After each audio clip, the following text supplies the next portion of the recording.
আসসালামু আলাইকুম। খুবই মজার সাবুদানা থেকে দিয়ে কাচের পায়েস বানিয়েছিলাম, সেটাই আপনাদের মাঝে আজকে শেয়ার করলাম। অনেক বেশি লোভনীয় আর মজার, আর ফেসবুকে বেশ কিছুদিন ধরে এই রেসিপিটা কিন্তু ভাইরাল, তাই আজকেও আমি বানিয়ে নিলাম মজার কাচের পায়েস।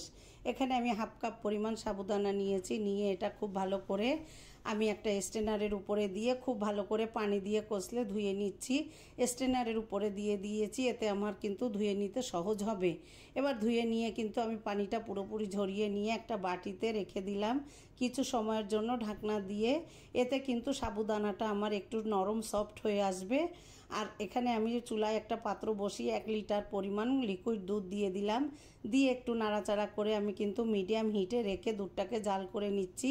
এ পর্যায়ে আমি দিয়ে দিলাম এলাচের গুঁড়া, দিয়ে খুব ভালো করে নাড়াচাড়া করে দুধটাকে কিন্তু ঘন করে নিতে হবে। 1 লিটার দুধ আমি হাফ লিটার করে নিব। আর এখানে আমি হাফ কাপ পরিমাণ গুঁড়ো দুধ অ্যাড করেছি। আপনারা চাইলে এখানে কনডেন্সড মিল্কটাও ব্যবহার করতে পারেন। আমার হাতের কাছে ছিল না, তাই আমি গুঁড়ো দুধটাই দিলাম, তাহলে কিন্তু চিনিটা দেওয়া স্কিপ করতে পারতেন। এবার আমি খুব ভালো করে নাড়াচাড়া করে আমি গুঁড়ো দুধটাকে মিশিয়ে নিয়ে এবার কিন্তু একদম লো হিটে রেখে দুধটাকে আমি ঘন করে নিচ্ছি। আর এ পর্যায়ে আমি যে সাবুদানার ডোটাকে রেখেছিলাম, এইটা হাত দিয়ে খুব ভালো করে মধে নিচ্ছি।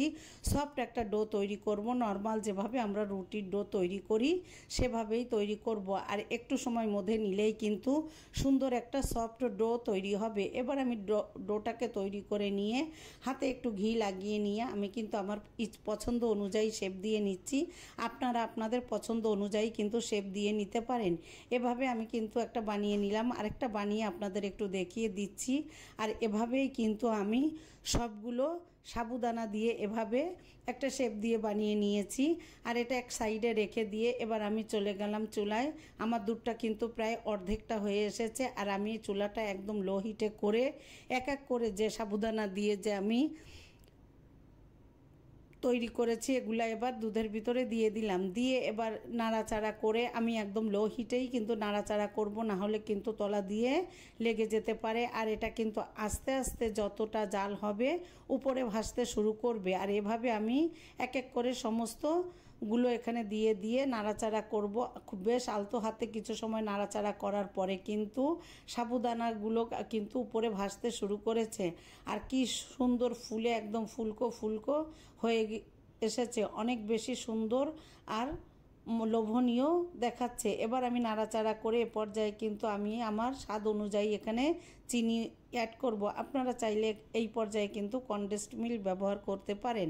আর এভাবে আমি ঘন হয়ে আসা পর্যন্ত জাল করে নিয়েছি। আর এটা দেখতে যেমন সুন্দর, খেতেও কিন্তু অনেক বেশি মজার, আর এতটাই সফট, মুখে দিলেই কিন্তু মিলিয়ে যায়। আর এভাবেই কিন্তু আমি এবার ঠান্ডা করে আপনাদের একটু পরিবেশন করে দেখিয়ে দিব। পছন্দ অনুযায়ী আপনারা এখানে বাদাম কিশমিশ দিয়ে সাজাতে পারেন। আমি হাতের কাছে যেটা ছিল সেটা দিয়েই সাজালাম। আর খেতে যেমন সুন্দর, দেখতেও কিন্তু অনেক বেশি মজার। এখানে আমি কিছুটা বাদাম কুচি দিয়ে উপর থেকে সাজিয়ে দিলাম। আর দেখতে কতটা সুন্দর হয়েছে এটা আপনারা দেখলেই বুঝতে পারছেন। আর আমি কিন্তু দুটো উঠিয়ে একটা করেই কিন্তু মুখে দিয়েছিলাম, অনেক বেশি মজার ছিল। যদি ভালো লাগে, যারা বানাননি একবার হলেও বানিয়ে খেয়ে দেখবেন। সাবুদানা দিয়ে রেসিপি যারা পছন্দ করেন আমার মনে হয় তাদের কাছে অনেক বেশি ভালো লাগবে। সবাই অনেক বেশি ভালো থাকবেন। আসসালামু আলাইকুম।